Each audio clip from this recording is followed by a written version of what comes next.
said is the driver of the 51. And he and David, the contact there was what started the whole incident. Well, David said he thought he gave him enough room, but Boris comes on, and you have to get back on the track right there, but all it takes is a little bit of a lift of the throttle to make everything. These guys weren't going to win the race. You just make it around, you're on the last lap. Greg Biffle was right behind this incident. That's Biffle back there in the red, white, and blue car. Yeah, he got a pretty good view of this. His teammate taking an extremely hard hit. Would have been even harder. Biffle was a lap down, so he was just finishing the race. He did have a good view of all this. And so after the race in the garage area, Biffle was confronting Boris said.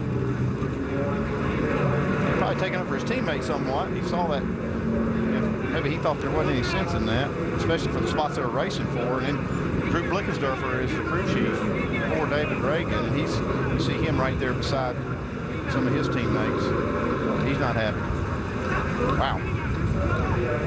The fact is, it's a situation that could have been avoided. There's no doubt about that. And it's nice. I'm sure David Reagan and the rest of the teammates over there will be glad to know they have a teammate like Greg Biffle sticking up for them. Peppers after the race, after that last huge crash, Greg Biffle, Boris said. And I tell you that cooler heads prevailed, but I'm not sure that's actually the case yet. Shannon?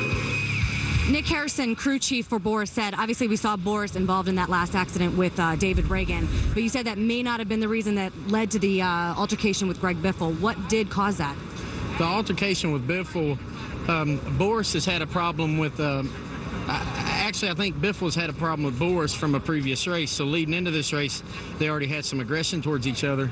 Early in the race, Biffle had ran out of gas and was on multiple laps down and was racing Boris. As Boris thought dirty, so Boris relayed a message to the spotter that he wanted to meet him after the race. And the deal with the 6 car was just hard racing. I think Boris just got into him, and that was a really ugly wreck. And I think that was just hard racing, but Greg Biffle and Boris said have some problems there, and Boris wanted to handle it with his fist, so that's what was going on. All right, thanks, guys.